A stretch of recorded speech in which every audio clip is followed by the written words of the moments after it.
What a week. You know, like I don't want to jinx it, but I'm feeling pretty good. I think we got him. I think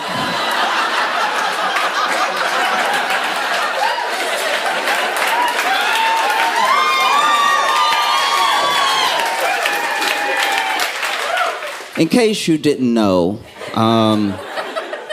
Diddy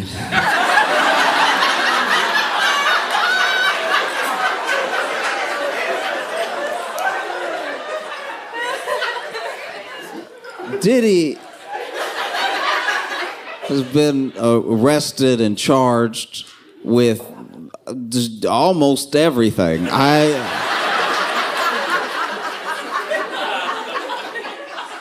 Initially, it was sealed, and we just knew they were going to be holding him for a little while. And then they unsealed, and we were like, what? Because Diddy is very important for people to understand. Diddy is, when I say a monster, it's just because I don't want to swear. Diddy isn't the monster the way that, like, a person in your life that you know is evil is a monster. Diddy is a monster in the way that I'm pretty sure even the devil is like, ooh. Ooh, somebody coming for my job. And I know that, you know, you're supposed to say allegedly. But he did all of it. He did everything. He did everything that I believe that Diddy did whatever they say he did. And that doesn't just apply to like the cases he has now. I believe Diddy did stuff he hadn't been accused of yet. I believe Diddy caused inflation.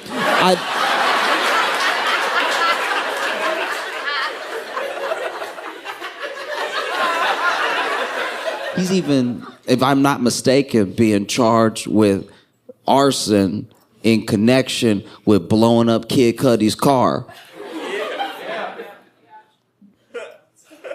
Who blows up cars?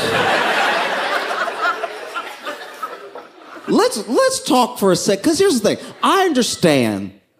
I do understand the intimidation and the general paranoia you build in a person's life when you blow up their car. All right? So I get why people like Diddy and the mob blow up cars. It's very effective. You know, somebody's thinking about testifying and then they're going out and then they go, beep, beep, boosh. And they're like, maybe not.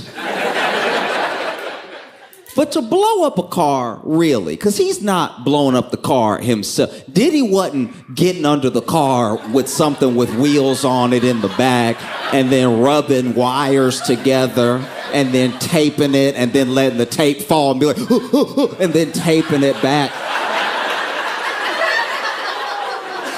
He sent someone else to do that, you know? But they arrested him, and they arrested him. I gotta look at this again to make sure I'm right, but I'm pretty sure the warrant had every name he ever went by in it. Just in case he opened the door and been like, who?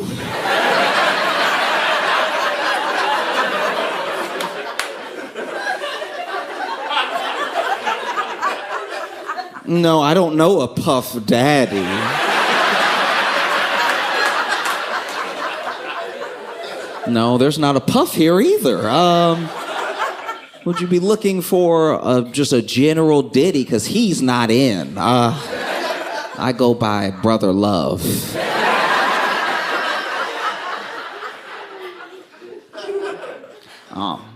This man did everything. You know, and then they arrested him.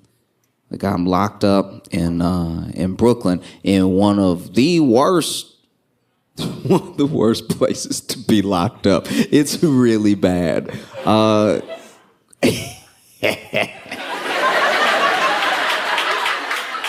Here's how bad it is. It's so bad that prison alone has had several murders, several And it is so bad condition-wise that 2 federal judges have already said that they will not send anyone else there. That's where they sent him. And this dude...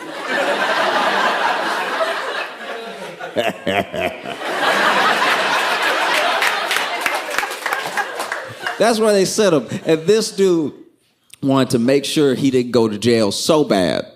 So bad. Properly. Like he put it all up. This dude was willing to pay a $50 million bond. Do you know how much you did it? To put up $50 million. $50 million is the type of money where you're like, I can't, first of all, most people don't make $50 million in their entire life, right? So for you to put up that money, just not be in jail yet, you know jail is coming.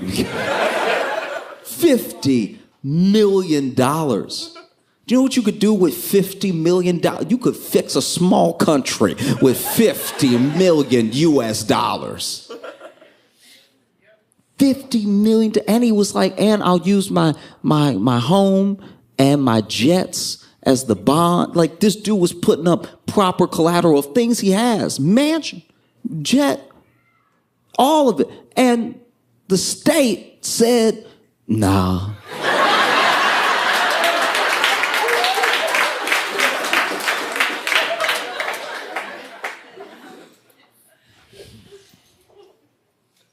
Just to fully paint the picture, do you realize that the same country that said nah to that is the same country that has bail at heights that are actually unconstitutional for regular people, right?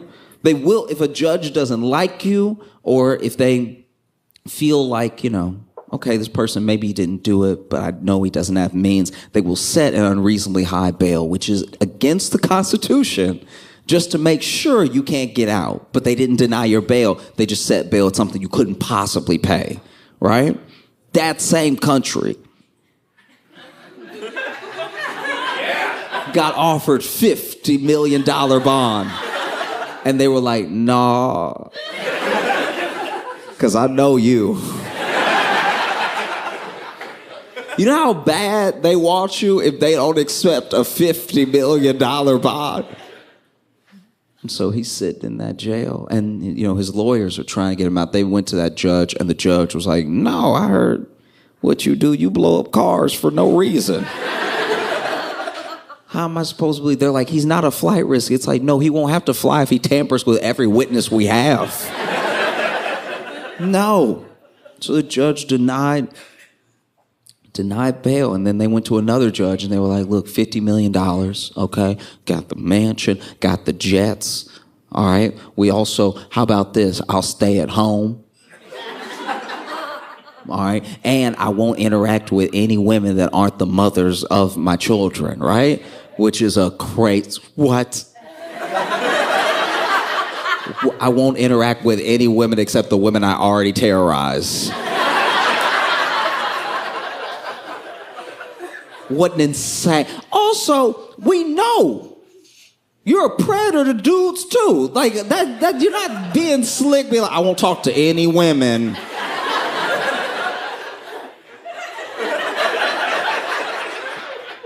No. This dude is the devil. So they denied it again. And his lawyers were pleading. They were like, please, listen, the prison that he is in it's horrible.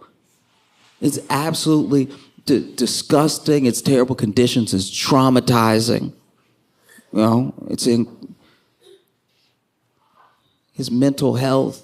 You can't be at a place like this, And then the more they described it, the more I was listening. I was like, that just sounds like Diddy's house for everybody else. They raided his house, found all manner of stuff. They found 1,000 bottles of baby oil.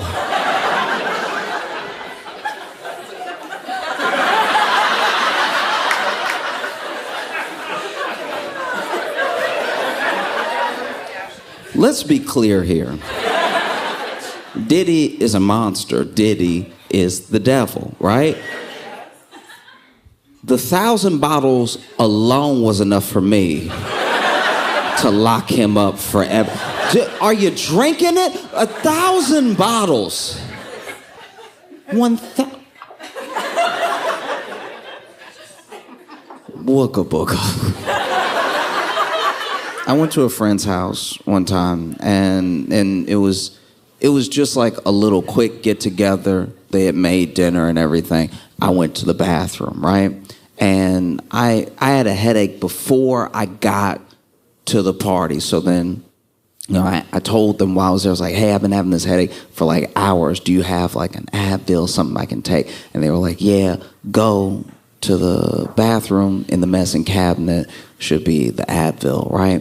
And so then, chatting, I finally go over to the bathroom. I open the medicine cabinet. The Advil is not there. And so I go to that lower part, under the sink. I'm like, maybe the Advil will be under there. And under the sink, I saw 3 bottles of baby oil. And I was like, these are some freaks.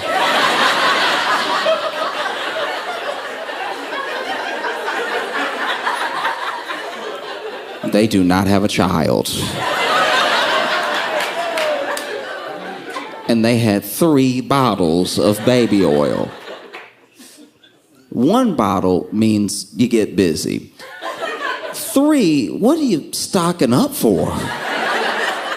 The fact that Diddy had 1,000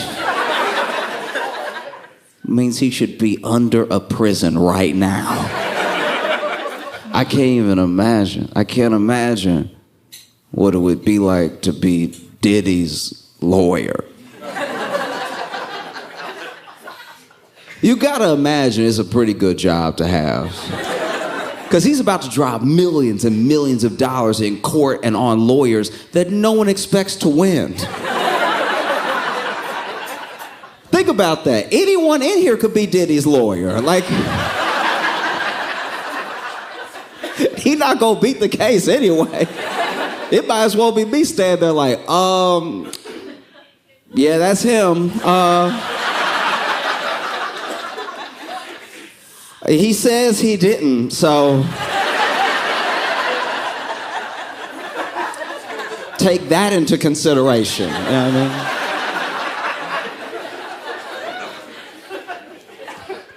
Just filing motions. I don't even know what I'm talking about. Yeah. That is crazy. I mean, what can you do if you're Diddy's lawyer? They have so much. They have so much because Diddy did so much.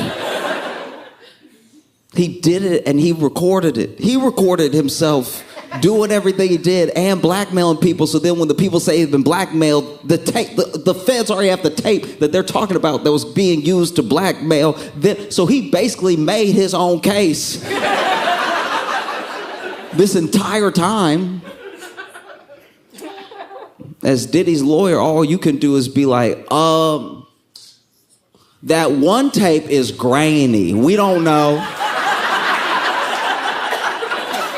We don't even know if that's him in that one, okay? The other 222, yes, but this one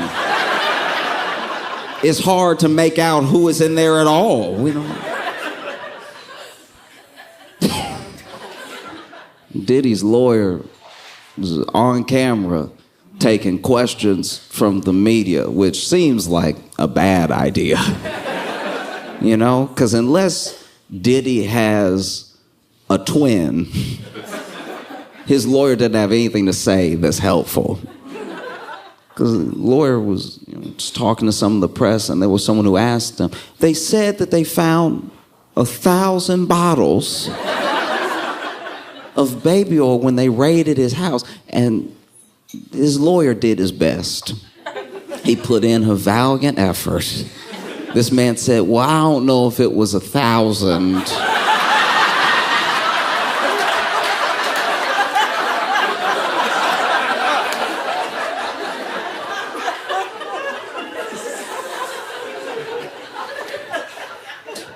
It was a lot. That's your lawyer. It was a lot. But you know,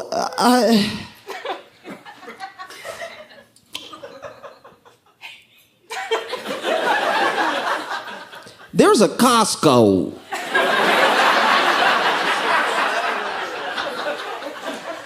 just down the street from his house, and as you know, Americans love to buy in bulk.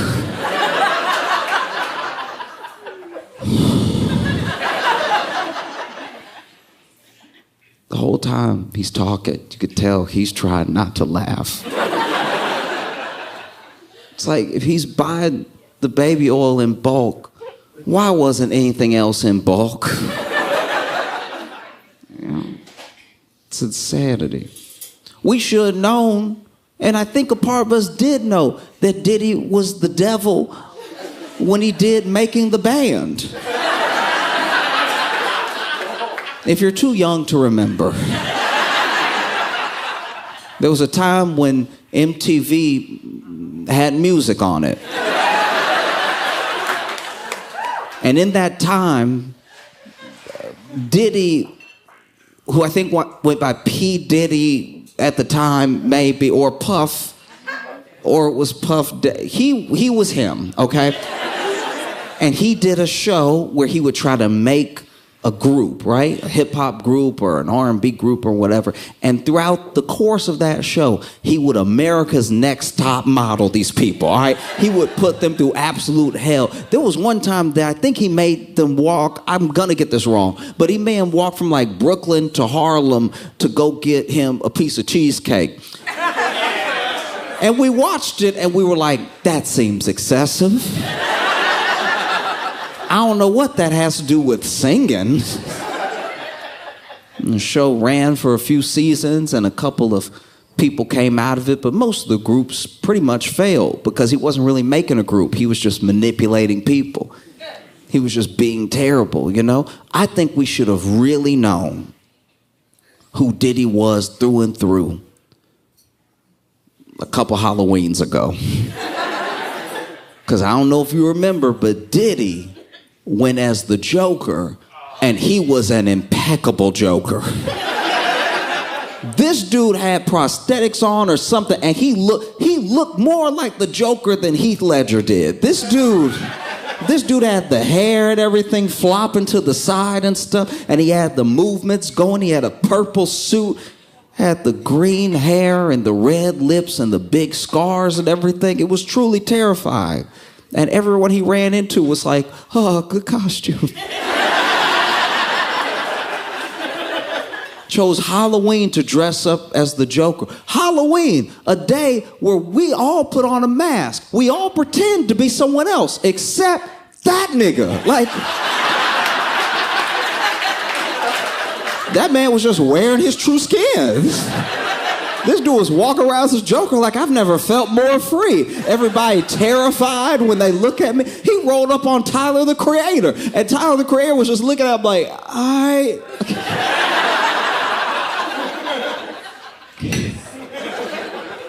He got into it that night with an actor on the show Power. I believe his name is Michael J. Ferguson.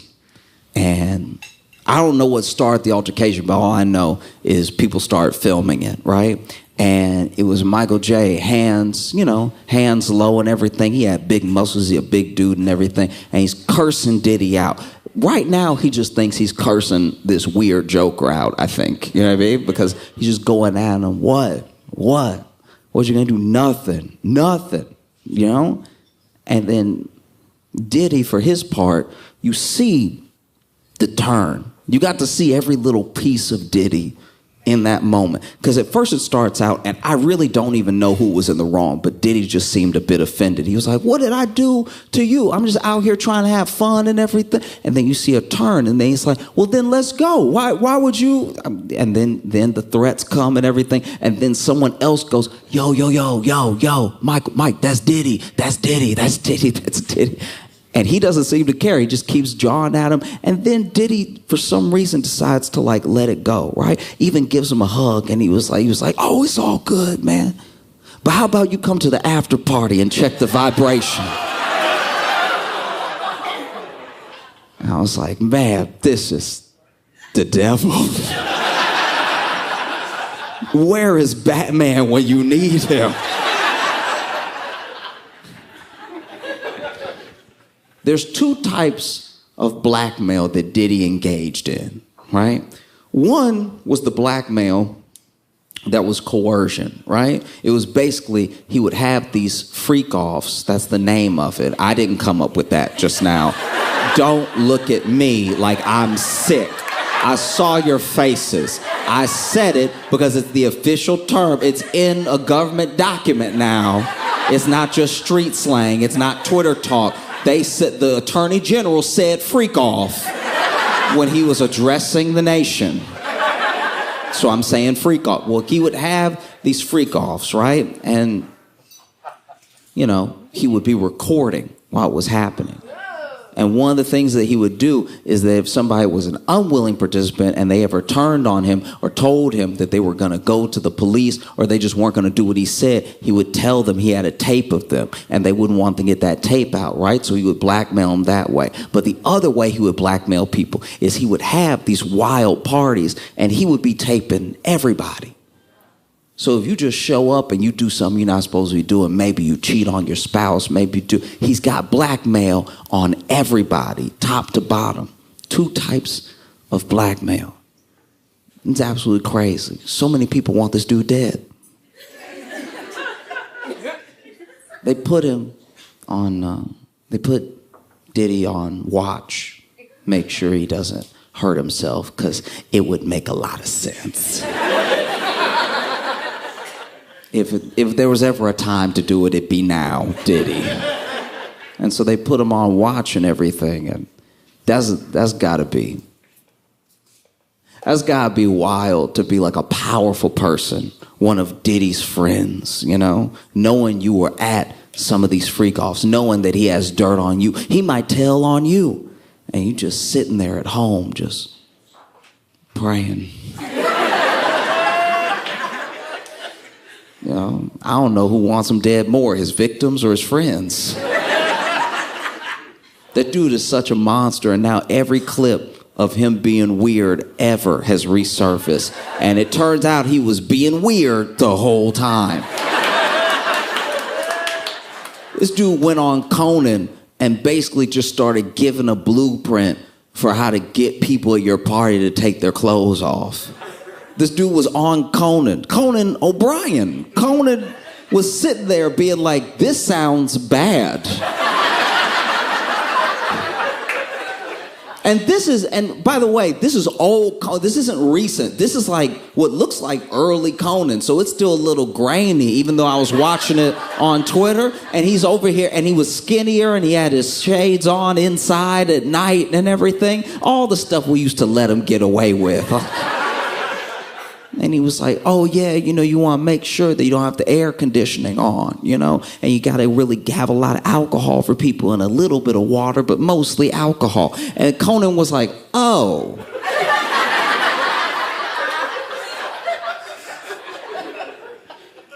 You could see in Conan's eyes, he was fighting to find a commercial. He was Diddy talking like it's nothing. And like, he's like, oh, yeah, okay. Oof. This is one of the wildest things to me about Diddy, right? Is that he made an enemy a long time ago in a man named 50 Cent.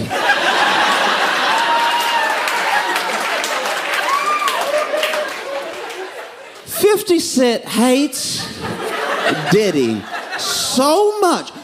Okay. You ever been in a situation where, let's say there's somebody that you work with, right? And y'all, we're both just regular people, but y'all work together and you don't know what it is, but you hate them. And it's not even because they're bad at their job. They're not even being particularly annoying on purpose, but you can't stand. Every time they pass by, you want to grit your teeth. You hate them. You don't even know why. You don't know where it came from. You just hate them so much. Maybe they have a little quirk, or maybe they chew real loud. Maybe they chew so loud you can tell what they're eating. You know, just something real gross. Maybe they swallow weird and you can hear their esophagus and stuff. And y'all take your lunch at the same time, so you sitting in there while they eating, enjoying it, yumming it up. You put your AirPods in, you can't drown it out. You still hear and then every swallow just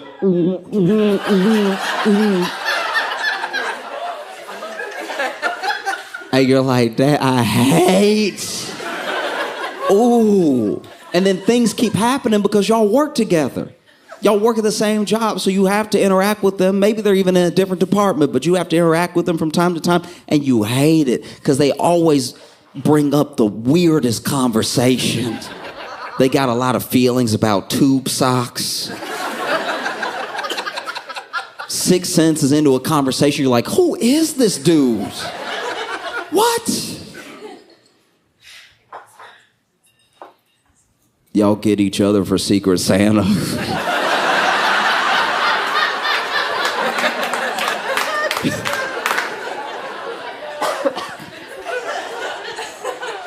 You're like, I don't even know what they're gonna get me, but I know it's gonna be weird.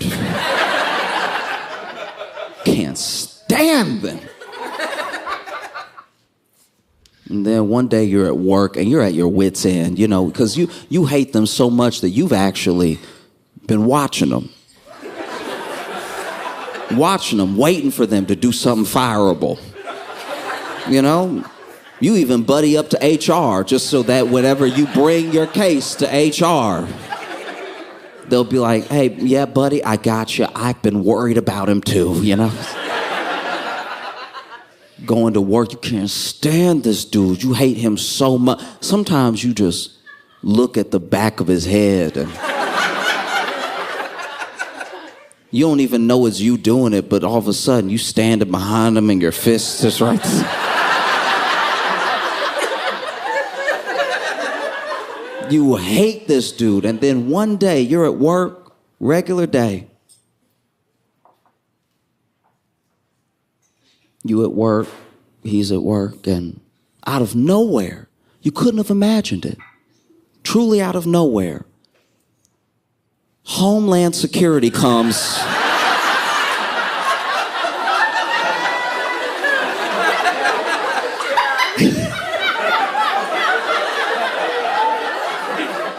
And arrest this dude in his big mink coat or whatever he's wearing.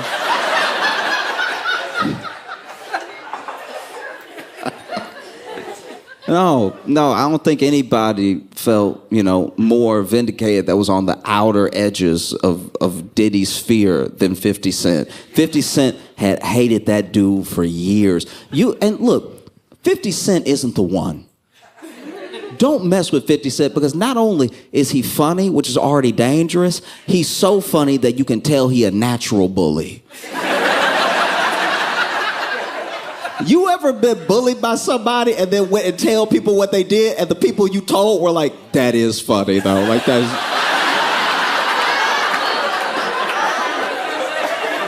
I know it's wrong, but that was pretty good, like... Because we're not talking even about bullying in the terms of violence. I'm talking about bullying in like waiting for you to get real excited about something and then tricking you right at... Okay.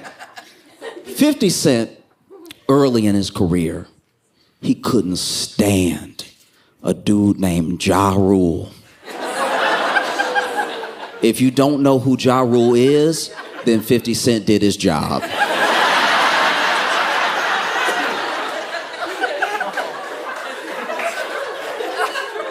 50 Cent hated Ja Rule and hated him in a way that I was like, something deeper is going on here. Because you don't just hate a coworker this bad off of nothing. But he couldn't stand him. He felt like he was fake. There was even a series on BET called Beef. Beef was amazing because Beef would make these mini documentaries about different beefs that were happening in all of hip-hop, throughout history and currently. And at the time, one of the current ones was 50 Cent and Ja Rule. And they had interviewed both of them because what they would do with the show that was brilliant was that they wouldn't just like give you this like faceless voiceover David Attenborough documentary style. Like, they really got interviews from everybody, you know? And so then they interviewed Ja Rule. One point, he was on the couch with some of his buddies, and they asked him about 50 Cent, and he was just, who? Who? Who? And they interviewed 50 Cent, and 50 Cent was ready. I don't know where 50 Cent was, but I think he made the smart decision to go ahead and be on a balcony or somewhere outside in case he got loud. And he just went in on Ja Rule like they had been longtime enemies. These are two dudes who I'm pretty sure don't know each other at all. But 50 Cent, at one point, he even said, this dude, I'll never forget this. This is when I fully understood like hate on a petty level in my life for the first time. Because I was a teenager watching Beef on BET. And he was on the balcony, so the balcony railing's about here. And 50 Cent just, they did a perfect job with the editing, by the way. They keep cutting back and forth. So every time they give a detail about Ja Rule, 50 Cent said something treacherous, right? It was really great, you know, because then Ja Rule would say something along the lines of like, I'm a star, I don't need to worry about up-and-comers hating on me, blah, blah, blah. And then it would cut to 50 Cent. 50 Cent would be like, yeah, go hang out with the pop stars and Christina Aguilera, whoever you want, if they'll accept you. But dog, you fake, you're fake, you're fake. Like, it was like he was getting angrier and angrier throughout the interview. And I remember the interview because the last time they cut to him, I've never seen anything like it. They cut to this dude one last time, and he just went, psh.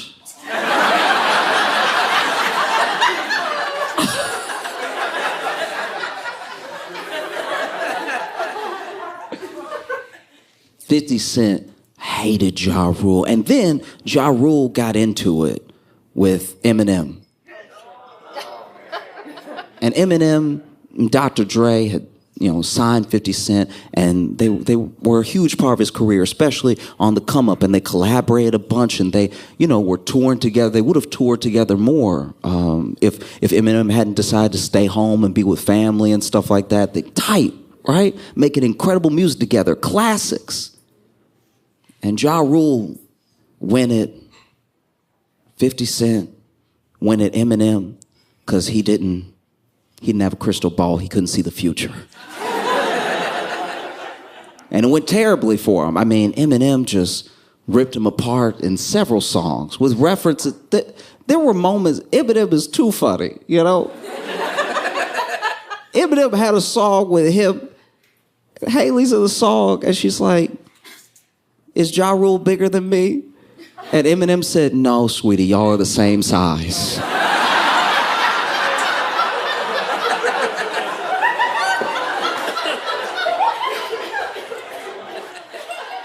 And Eminem, for his part, was very much above board. I don't really have a problem with you. I was even almost about to squash it. And then you mentioned my daughter's name. My daughter's a kid, man. And so he just went at him, right? And destroyed him thoroughly. But 50 Cent was on a different level. 50 Cent was like, I don't think that this will ever be over. I don't care what you say. I don't care what you do. I don't care if you apologize to me. Never be over. I can't stand this dude. And Ja Rule goes to prison at one point. I don't remember what for. A part of me thinks 50 Cent had something to do with it, but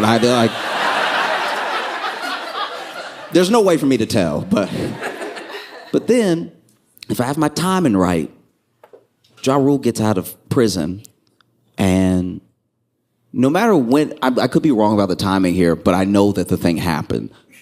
Basically, Ja Rule has a concert, and it's going to be like a big comeback, like get my career going type of concert, like a welcome home party, a revival of Ja Rule's career. And the tickets actually sell fast, which I was perplexed by. Because I was like, how? Not even as a hater, just like, I don't know. It's like if you found out everybody in the world was actually into air hockey, you'd be like, I had no idea. You always see the table there, but So the tickets were selling fast, and nobody was probably more excited than Ja Rule. And then the day comes for the concert, and Ja Rule goes out, and it turns out that 50 Cent had bought most of the seats.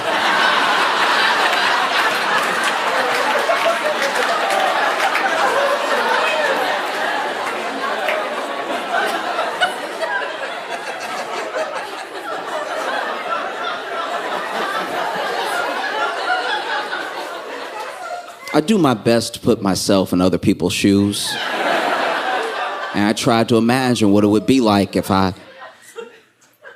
came out here and y'all weren't here.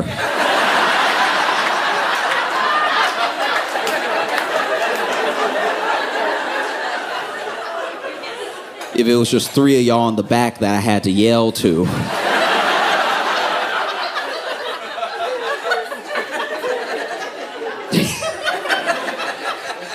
Imagine that, trying to still do the show. Yeah, it's crazy out here.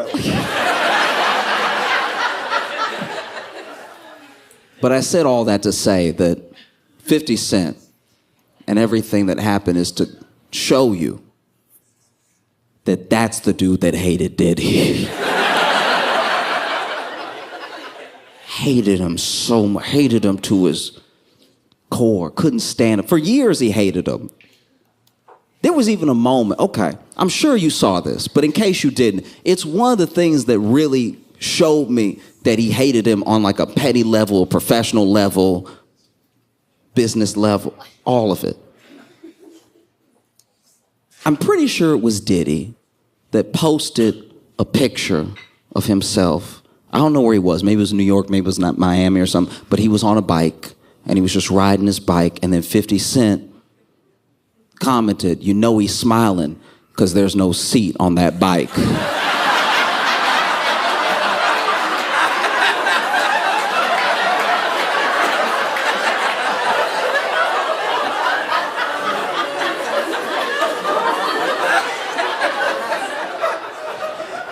$50 Cent is funny,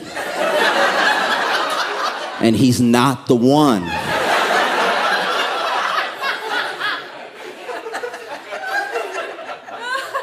If 50 Cent came at me, I'd be like, should I just shoot myself in the leg or what? I don't want any problems. I'm very sorry for whatever I did. Please don't do this.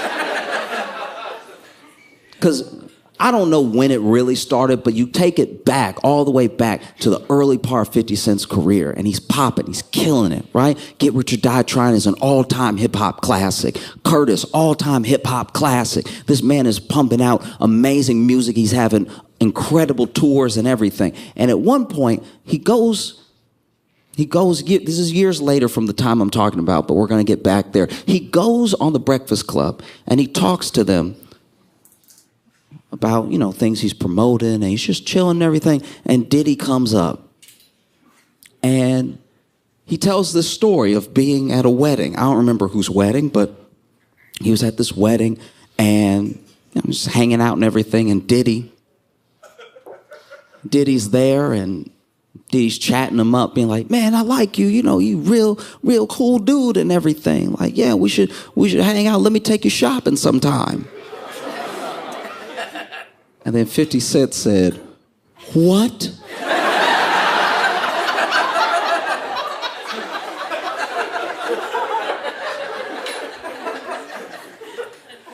And Diddy doesn't say anything wrong, so he repeats it. He's like, "No, let me take you shopping sometime." And he was like, "Man, get away from me." Because Diddy is so hated by 50 Cent that apparently a decade ago, 50 Cent just started gathering information on Diddy. As much as he could find. And he started working on a documentary series on how bad Diddy is. A documentary, he did interviews, he hates this man so much. I've heard of gossip. I've never heard of like, no, okay, we're gonna have the whole crew there by 3, all right? And we'll have a place for you to sit, we'll have some snacks and everything. We'll just chop it up, we'll just chat. Tell me everything that he did, that bastard, right? A documentary series that he's already potentially sold to Netflix.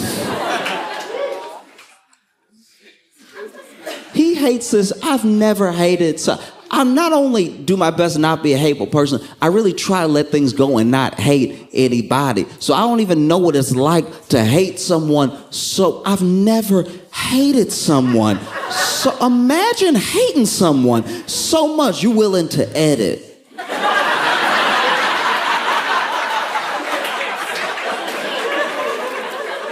You're willing to sit at the computer and be like, no, that's not. Let's see if we can make this B-roll work. This dude hates him so much that there's actually things on the cutting room floor that didn't make it in. Imagine you hate somebody so much you don't even have time for how much you hate them in the thing you made about hating them. And the craziest thing about it is that apparently, I don't know if this is true, but this is what I've been hearing. I looked it up from several outlets, and 50 Cent's documentary series about Sean Combs is titled, Diddy Do It?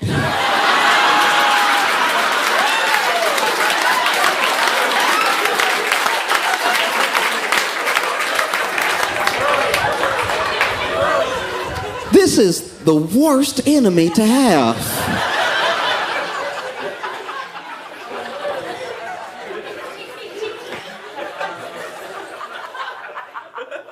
You know, you read even some of the stuff that Diddy's accused of, and now some of the text messages have leaked of what people were saying to him and what he was saying to other people at different stages, leading from Cassie coming out about him to present.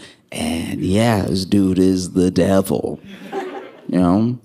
But it's also, you're gonna need to be patient with me because I'm gonna try to say it right and I'm probably gonna fail, but just hear me out. You can tell that these people texting Diddy, the things that we've seen so far, because the trial hadn't even started yet. So the things haven't even come out that are the things that people are worried about. Because trust me when I tell you, Diddy the Black Epstein, they already put that dude on watch.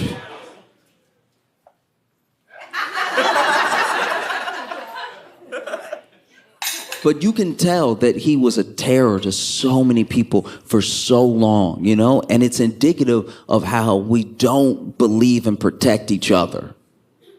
You know, it's really important that we do. Someone like Diddy is a prime example. When someone comes to you and they tell you that something happened, not only do you need to hear them out, you need to listen to what they're saying, but you also need to, with them, try to find a place where they feel comfortable to tell you more. You know, and what can be done about what they're telling you? Because sometimes people tell you something, they don't know what else to do, so they tell you, and they're like, "Don't tell anybody, don't do anything," right? And I'm not saying you should disrespect a person's wishes. I'm just saying that on top of that, you really have to talk it out with them and be like, "Are you sure you don't want me to do anything? You don't think that there's any recourse? You don't think? Let me bring you options. Let me try to help you through this thing, right?" Because we don't do a good job of believing women, but I'm telling you this, and I know it's not gonna sound right when it first hits your ears, but please hear me out. We also need to do a much better job of believing men. Because it is not easy at all. It's one of the scariest things that a person can do to come forward as a survivor of anything that's happened to him. And when a woman comes forward and people do the thing, we already know what they're going to do. There's almost a playbook online of how they're going to treat her, what people are going to say, what's going to happen if it goes to trial, why now, they just want money, all the things. They never fail, right? But when a dude comes forward, you got to remember, this dude was probably willing to take that to the grave.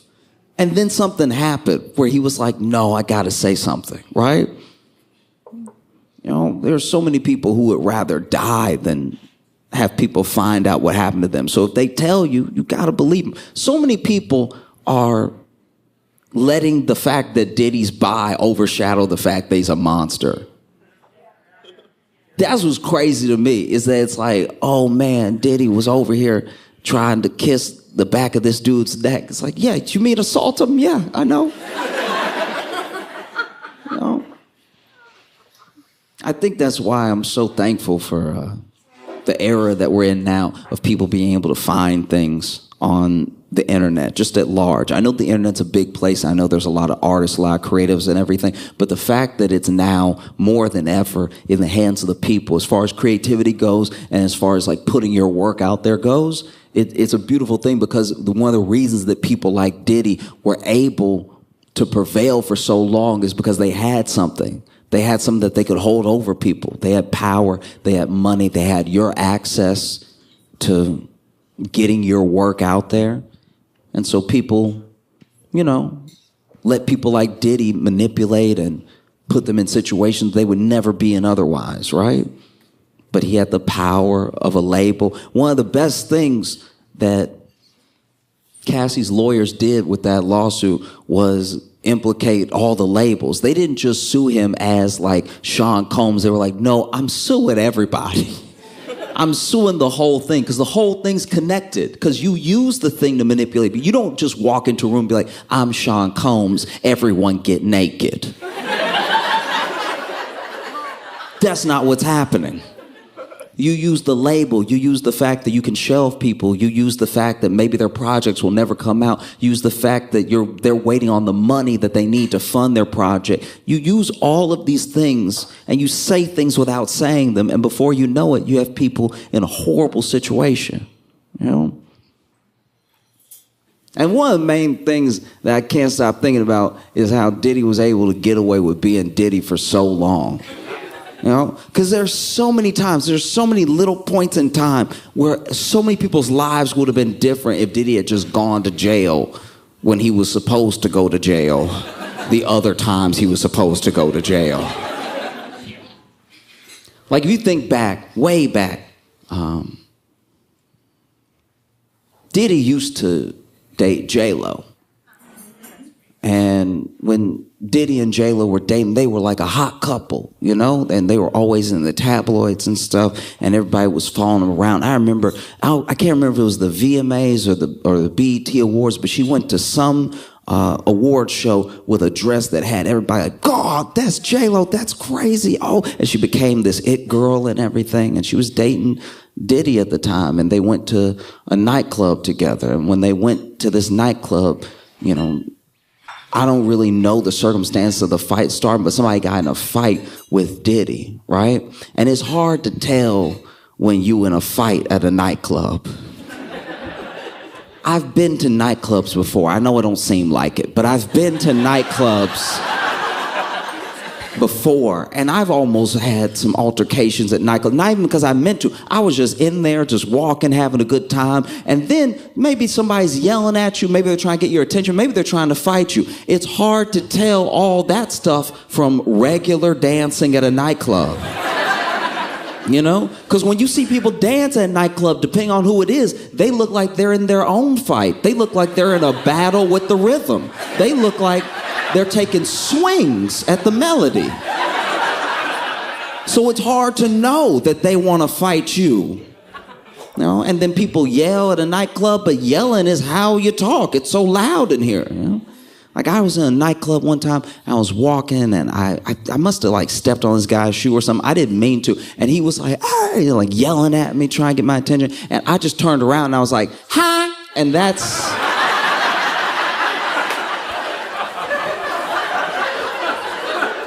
That didn't do me any favors, right? Because I really didn't hear him, but leaning over and being like, ha, that's just offering up my face for the punching.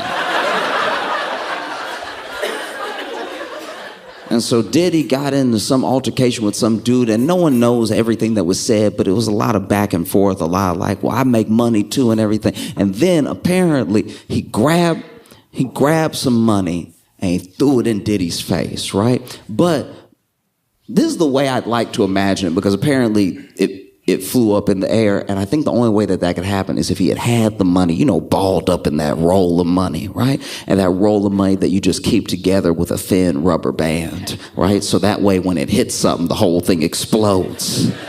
And he's like, I make money too, and he threw it and it hit Diddy on the head and just pow. Then it started to rain, right? And so then, gets in this altercation, and then Diddy allegedly pulls a gun out, right? Starts firing off at this dude, okay? And a whole gunfight ensued and everything. And that was one of the wildest nights because, Diddy and J-Lo were not quite I wouldn't say clean cut, because they were still partying, hip hop, everything, but they were this it couple. And now this horrible thing had happened and they were at the center of it, right? And there was even a whole trial, and at the trial, J-Lo testified that she only saw Shine pull out a gun. Now, Shine, if you don't remember, was a rapper who was popping at the time. And he went to jail by himself for 10 years. Diddy didn't go to jail. And there was even a woman named Natanya Rubin. And Natanya Rubin has said many times, she never stopped saying it, that she saw Diddy pull his gun. And she knows that Diddy pulled his gun because Diddy shot her in the face. And she survived and everything, but she didn't get any media attention or anything. And then, publications just ran with the fact that J-Lo said Shine did it, and that was enough. Shine was guilty. He was off. He was off to jail. But even to this day, Natanya Rubin is you need to reopen the case. I'm right here. And she had her surgery and everything. And I mean, to a certain degree, I watched her. She did an interview recently, and you can't really tell, but she says she lives with that pain because there are fragments that they couldn't get out, right? And she's like, he need to reopen the case.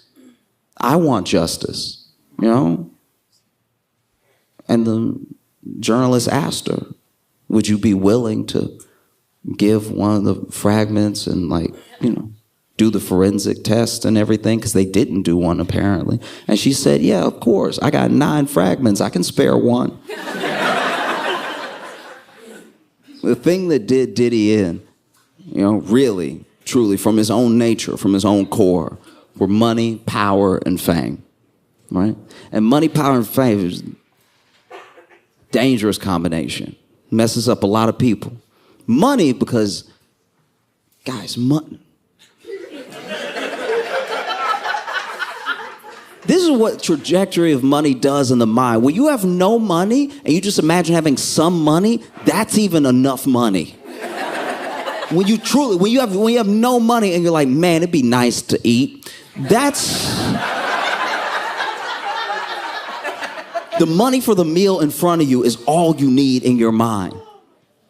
It's why people who are desperate, truly desperate, walk up to you and they don't ask for everything that they need. They ask for what they need to get by. They ask for change. They ask for the next thing that they need, because money changes perspective. As the more of it that you get, the more you become not necessarily an insane person, but your ideas, your wants and needs, they start to shift. And they usually, at a certain amount of money, leave Earth. Why do you think all the billionaires are trying to go to space? They're like, I did it all. I did everything here. What's up there? Can I own that? That'd be nice. Money messes with your mind. And then sometimes you think, man, if I had enough money for this thing, I'd be so good. I'd be so benevolent. And maybe you would. But maybe you wouldn't. Maybe having that money and getting attached to it would attach you to it so tight that now I don't really want to have less than this. I don't know anyone working in America that's willing to get paid less. We all have, and some of it's just human nature. We all have a little upward mobility, thinking about what's next, thinking about how we can build up. I'm not saying that's wrong at all. I'm saying at a certain amount of money, you just lose your mind. And then power. Money and power, they get people to do some of the same things. Money, I'll give you an example. I was in Vietnam a little while ago, right? And the Vietnamese dong, which is their currency, right? One of our dollars is about, at least at the going rate right now, currency exchange-wise, is about 24,200 dong. So if you go there with your yearly salary, you are a billionaire in dong. And we look at our billionaires a certain type of way. We look at them as like, why is this piece of shit hoarding all this wealth? Is he out of his mind? Does he not know how many people he could help? This is crazy. It's billions and billions of dollars. And then you talk to a billionaire and they're like, oh yeah, well, I had this idea of how we could like get to space and stuff. So I'll just do that. It's like, we're dying. Why would you? No one cares about space. Why are you hoarding all of it? And then you hear, even in like a billionaire's, I listen to the audiobook because I don't like to read about... I want to know a billionaire's life, but to read it and learn it all slow feels upsetting. I'm just like, let me just let someone tell me so I can feel like I'm talking to a friend, like, what? You know what I mean? Like, that's a little bit smoother of a process. But you talk about, you know, like a billionaire, and the way that they think about us is insane. There are even billionaires that they've said it. Different billionaires are different levels of like loose-lipped. And there are billionaires that have properly said to a camera that they knew was recording. If people knew how good my life was, they would bring back the guillotine. That's what he said. And then you hear other billionaires tell it, and they're like, well, you know, if people are too dumb or too lazy or too scared to take the chances to make money, that's on them. The way that they think about us is insane. But then you see an American, a Brit, maybe somebody from Australia, go to Vietnam and be a billionaire, and it is harrowing how many people turn into our billionaires there. I watched it. I was in a market, right? And there was this British lady that was trying to haggle with this woman who had made this like homemade, like knitted little bag, right? And she was charging like, I don't know, maybe like 5,000 dong for it. Now remember, I told you $1 was 24,000 dong. And this British lady is actually like haggling with her. Like being like, what about 4,000? She's like, no, it's 5. It's like, what about 475? No, 5. And she doesn't know much English, and the British lady's getting annoyed with her, and I'm getting furious because I'm like, you realize the pound is doing better than the dollar, so you're just haggling like, what if I gave you nothing? Would nothing be good? What about nothing? You would love nothing, though. Like, if I gave you nothing, that'd make me feel better as I left. And this person is a billionaire, at least right now.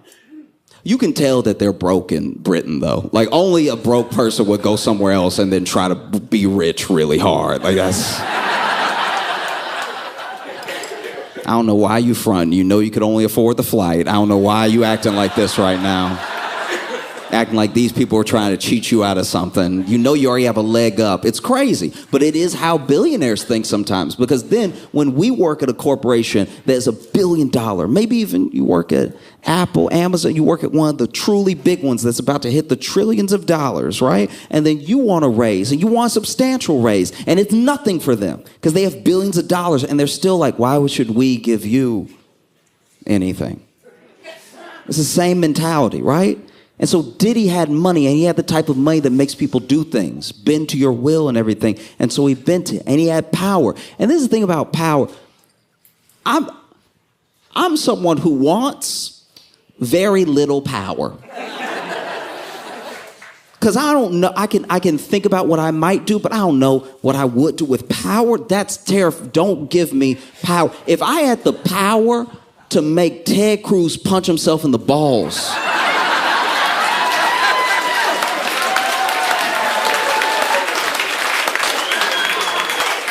Whether it was like X-Men mind control or if I just had enough money that he would do it. Like, if I could make Ted Cruz punch himself in the balls non-stop, his balls would never rest. I would go overboard with my power. And Diddy had lots of power. He had power, he had influence, and used all of it to garner more and to truly hurt people. He didn't care who he hurt. You can see it when you read the indictment. And he did it for long as well, you know? And then fame is the last thing. Fame, you can't actually control, especially now. There are people that want to be very famous, and they might get there. And then there are people who don't mean to be famous at all. But then someone's just recording, and then a TikTok is made. Like, there are people who become famous overnight, and all they did was trip. That's too random. Fame is the one that gets away from you. Money, you can decide how much money you want to keep, how much money you want to make, especially if you have the means to just be making boatloads of money. You can take a step back and be like, a lot of money is enough money. I don't need all the money. Power you wield, and power you can also give away. You can tell someone, I want to bring you in. I want to make you powerful as well, right? Fame, not really. There are plenty of people that the industry has tried to make famous, and we were like, nah.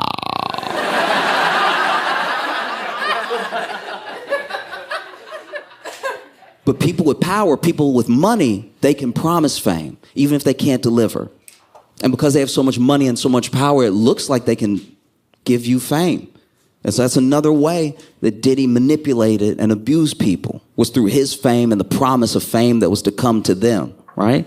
And money, power, and fame is actually what screwed Diddy. Not just his own. The fact that he finally met up with the U.S. government. No government is more powerful with more money or more famous. And when you put the two up against each other, his is... You know, money and power and fame of the U.S. government, the money that they have. You think you have money, they can freeze your money. You can show up to court and they'll be like, oh, you broke. Oh, I'm sorry, you thought you had money? Oh, I feel terrible for you. It must suck to be broke. They can freeze your accounts. Oh. Power? You want to talk about federal power? Look at the conviction rate of federal prosecutors. It's in the 90s for a reason. You know, people either plead out or they're like, no, I'm going to be vindicated in court. And the U.S. government is like, I bet you won't.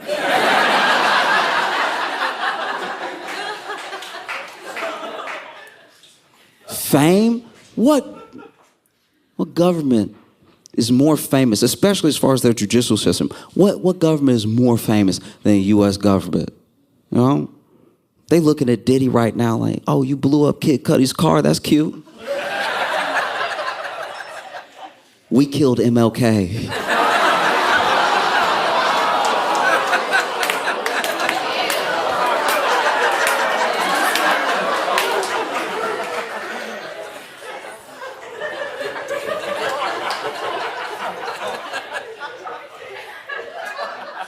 And Malcolm X.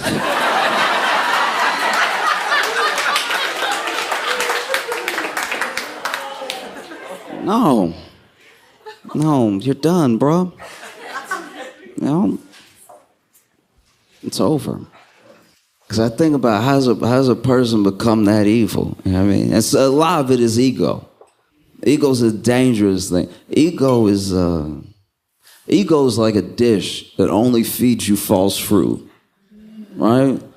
Like the more that you eat off of your own ego, the more you starve your spirit. Like it's the way to sickness, you know? Like ego is this like still small voice, right? Telling you, The most important thing is I. Like ego stands in like the middle of pride right there. But then when things happen, when consequence comes, ego never shows up. Ego is like a friend. Ego's like a friend that's like, hey, come on. The door's unlocked. Let's get in this house. No, let's just see what's inside. There might be some good stuff in there. It's like, but it's not my house. Come on. Then ego gets you to go in there. And then you're like, there's some shiny stuff. And then you start grabbing stuff. And then before you know it, you see blue and red lights. And you're like, come on, we got to get out. And ego's gone already. Like, I think about how it got here, you know, and how many people Diddy hurt and why he was allowed to get away with it for so long. And I can't help but think that a lot of what he was allowed to get away with is because it happened to black women. You know what I mean? When people say protect black women, they don't mean that black women can't protect themselves. We mean that when you look at the stats and you look at who the powerful people hurt because they know that they can do it, it's the same people.